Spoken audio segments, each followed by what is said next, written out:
Hey everybody, Brian from Dog Focus Training, and today I'm going to tell you 10 things that nobody ever tells you about Labrador Retrievers. If you're considering one of these dogs the most popular dog in the world, you're going to want to know at least these 10 things that nobody's going to tell you, but it'll help you make the right decision. If you haven't already, click the subscribe button, ring the little like bell if you like what you hear. Let's get to the video.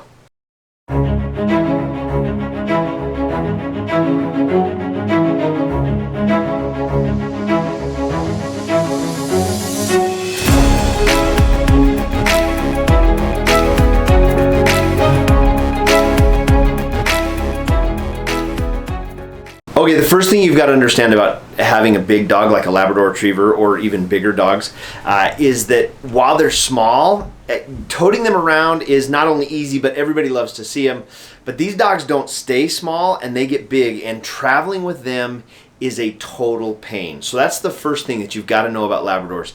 Traveling is a total nightmare. Whether you take them with you or you want to find a way to leave them behind and you go on a cruise, it's really becoming a huge challenge. And okay, everybody, number two, the second thing that you've got to keep in mind that most people don't talk about when you think about getting a dog are the health concerns that come with them. Yes, you've got to get vaccines, and yes, you've got to get them to the vet, but there are some things that happen and are common with these large breed dogs, such as joint dysplasia, either in the elbows or in the hips, and that's where the ball joint is misformed, and so it doesn't ride smoothly in there.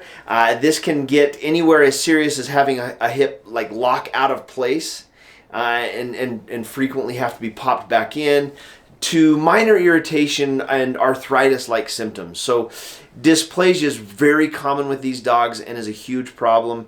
One of the worst things our extended family, my sister and her family had to go through, was putting down a dog who should have been in the prime of his age, but because of hip dysplasia had just reached a point where his quality of life was at a zero, and the only sensible and the only humane decision that they could make was to put him down way before his time because of these health concerns. Other things you're going to want to keep in mind: eye problems. It's not uncommon for dogs, for Labradors, to develop cataracts and other eye diseases that can cost them their eyesight, force them to go blind. That makes their quality of life decrease rapidly.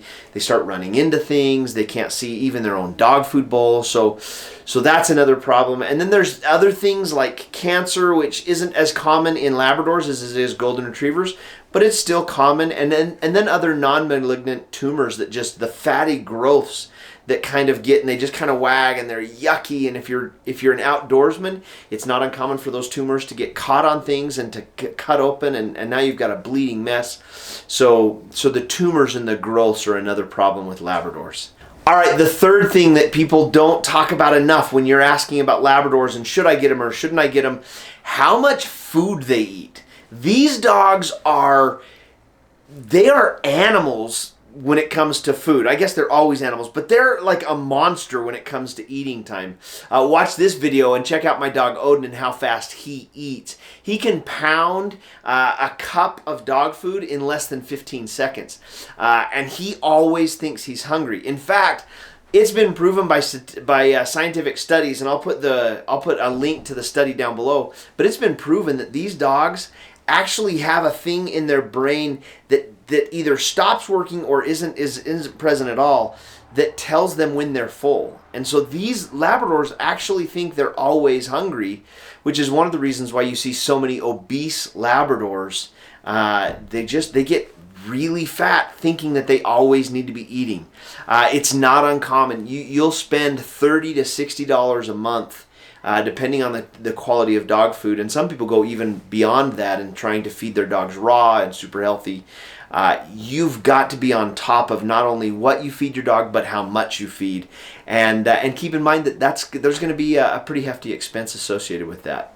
Okay, so now the number 4 is how often dogs bark, and people don't talk about this because it's not usually a problem with Labrador Retrievers. They're not a real barky breed like some of the smaller breeds, the Shih Tzus and others that I've been around. They don't have that incessant need to bark. But when they get startled, or when they see other dogs or people and they want to go play, they will vocalize And often that bark can be a really loud, obnoxious, annoying bark. We've tried different things to keep our dogs from barking, and you can check out videos I've done on bark collars or bark limiters. And those things work for sure. But sometimes some dogs learn how to bark around those. In fact, my dog Odin right now has developed this really annoying bark when he wants to get out and play, that he's learned to bark around the cheaper Walmart brand bark collar. And that's super frustrating because now not only does he still bark, but he also barks in a way that is more annoying than his normal bark was to us and to our neighbors. In fact, I got this Facebook post asking about my dog that was barking.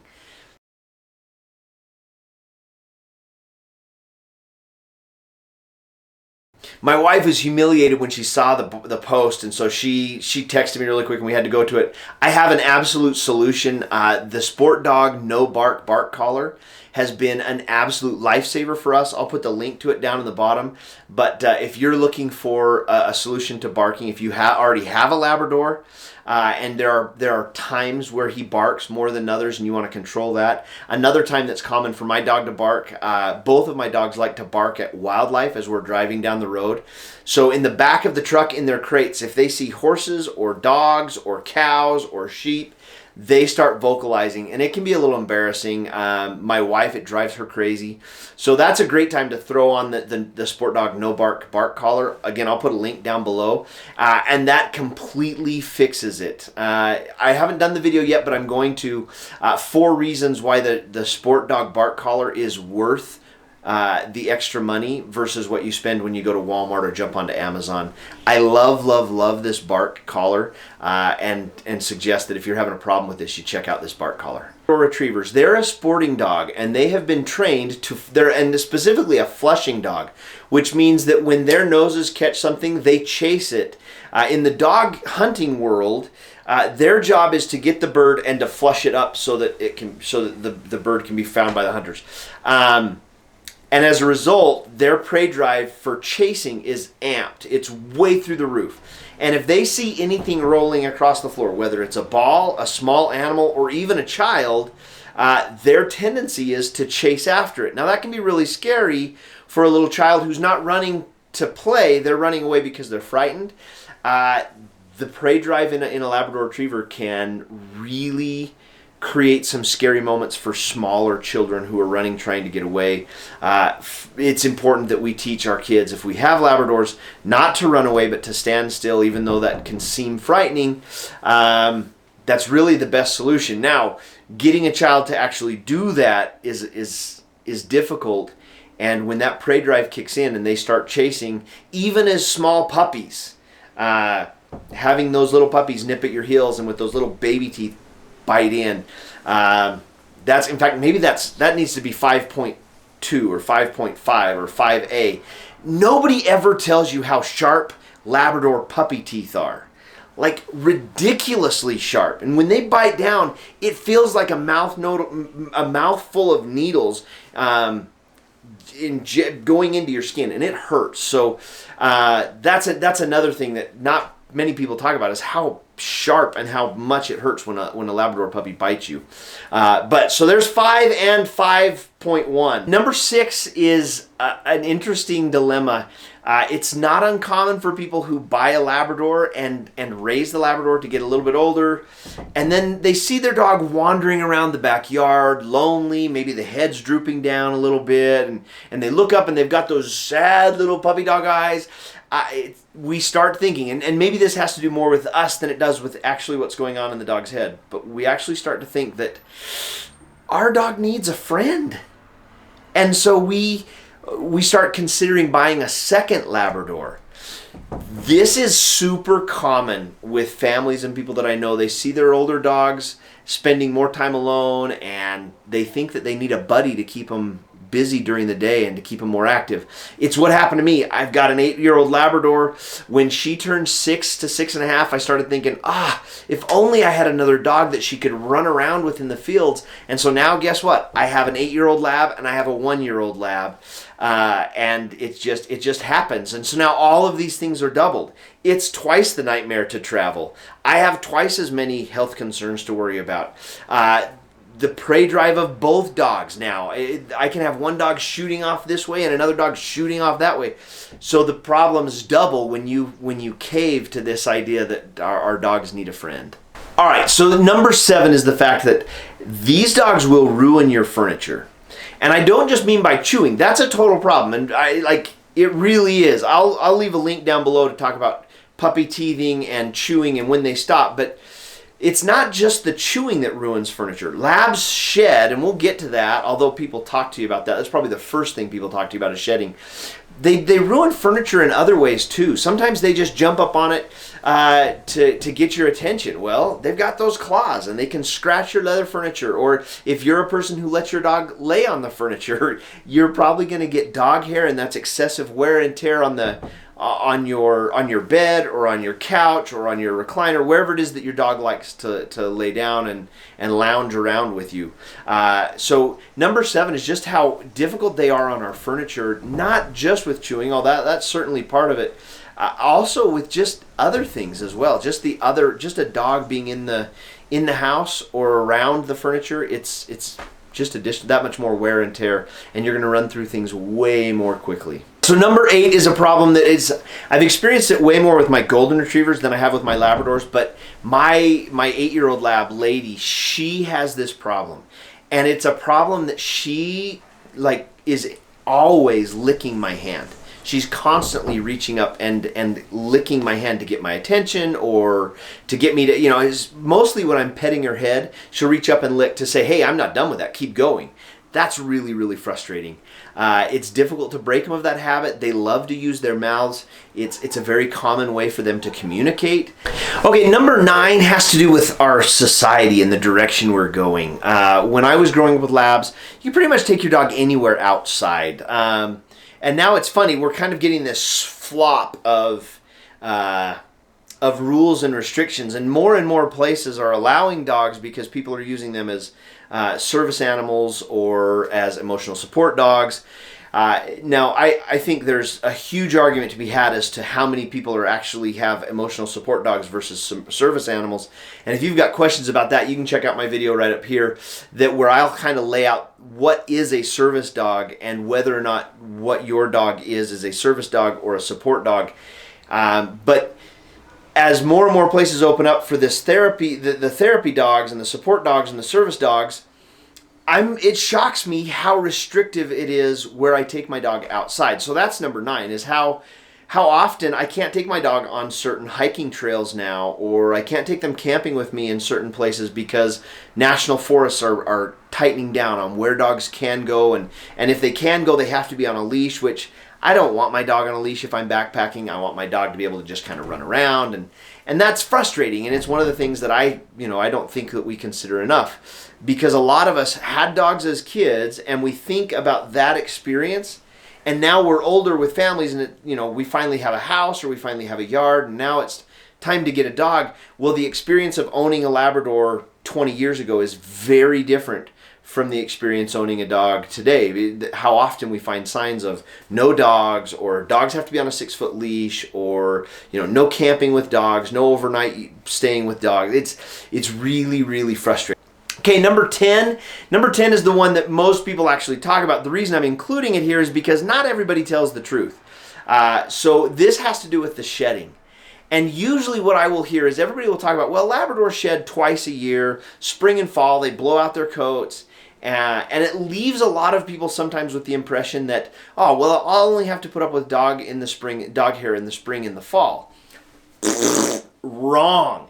My labs shed all year long. Now, it is true that they blow out their coats in the spring and the fall, and all that means is that their shedding goes off the charts, and there's hair everywhere. But in the middle of the winter or in the middle of the summer, when supposedly they're not shedding, I still have hair that's coming out. I still have to comb them out and brush them out because their hair is constantly falling out. When it comes to a dog, like a double-coated dog like a Labrador or a Golden Retriever and others, the shedding process is not... Well, their hair is constantly growing. And like with a poodle or other dogs who have hair versus fur or a coat, the poodle, their hair is constantly growing, and then you take them down to a groomer and they actually cut their hair. The same way, well, people who have better hairlines than me, that's what you do. Your hair grows all year long. For a Labrador or Golden Retriever, their hair, their coats are constantly growing.